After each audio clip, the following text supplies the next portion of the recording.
So hey everyone, this is Kritika और आपके अपने एजुकेशन प्लेटफॉर्म BMIT क्लासेस पर आपका बहुत बहुत स्वागत है। आज हम हमारे हेमेटोलॉजी की क्लासेस स्टार्ट करेंगे, जिसमें हमारा first topic formation of blood रहने वाला है। चलिए स्टार्ट करते हैं हमारी आज की क्लास को। सबसे पहले हम देखेंगे हेमेटोलॉजी क्या होता है। Haematology is the branch of science that deal with the study of blood, blood forming organs and blood disease. That means haematology science की वह ब्रांच है जिसमें हम ब्लड की स्टडी करते हैं, जो ऑर्गन्स ब्लड बनाते हैं उनकी स्टडी करते हैं और ब्लड डिसीज़ की स्टडी करते हैं।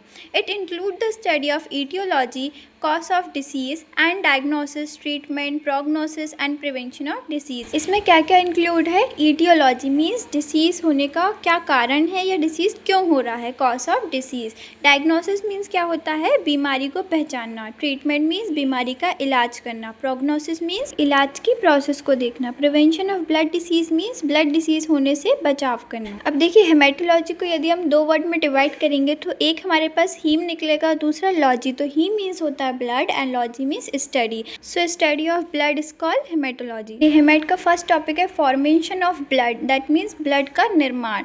Blood is described as specialised connective tissue which circulate in closed system of blood vessels. That means blood क्या है? हमारी बॉडी का स्पेशलाइज्ड कनेक्टिव टिश्यू है जो कि हमारे बॉडी के क्लोज्ड सिस्टम के ब्लड वेसल्स में सर्कुलेट करता है। अब हमारी ब्लड वेसल्स कौन कौन सी होती है? आर्टरी एंड वेन, जो क्या करती है? ब्लड को कैरी करती है और पूरी बॉडी में सर्कुलेट करती है। चलिए अब सेकंड पॉइंट क्या है? The circulating blood consists of suspension of formed elements such as erythrocyte RBC, leucocyte WBC, thrombocyte platelet. That means हमारे सर्कुलेटिंग ब्लड के अंदर फॉर्म्ड एलिमेंट्स फैले हुए होते हैं। सस्पेंशन का मतलब फैला हुआ। Such as erythrocyte RBC, red blood cell, leucocyte WBC, white blood cells and thrombocyte platelet. ये सारी हमारी क्या है? ब्लड सेल्स है। और इसमें क्या पाया जाता है? In a pale yellow colour fluid it's called plasma. और इसमें पेल येलो कलर फ्लूइड भी पाया जाता है जिसे हम प्लाज्मा कहते हैं। Next value of blood in adult body is 5 to 6 litre पर kg body wait. That means normal value क्या होती है ब्लड की इन अडल्ट में? 5 to 6 लीटर पर kg body weight. Approx 70 to 80 kg पर body weight for 5 to 6 litre of blood.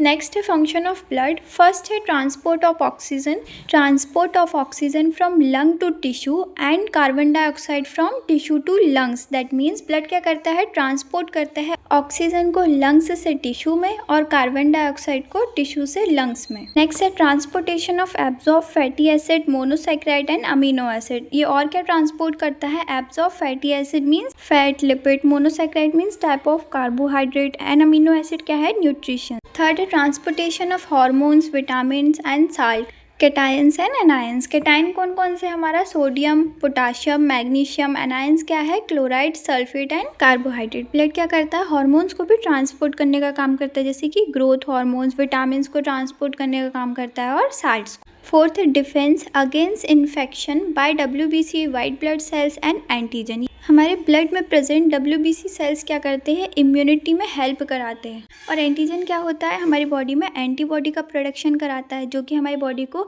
रोग प्रतिरोधक क्षमता प्रदान करती है, जिससे कि हमारी बॉडी हमें इन्फेक्शन के अगेंस्ट प्रोटेक्ट करती है और डिफेंस करती है। फिफ्थ है coagulation of blood means blood का क्लॉट होना। To stop bleeding by mechanism of clotting. That means यदि ट्रॉमा मीन्स एक्सीडेंट या फिर इंजरी हो जाती है तो हमारी बॉडी में प्रेजेंट प्लेटलेट सडनली एक्टिव हो जाती है और क्या करती है? क्लॉटिंग मीन्स रक्त का थक्का जमाती है, जिससे कि हमारी ब्लीडिंग होने से रुक जाती है।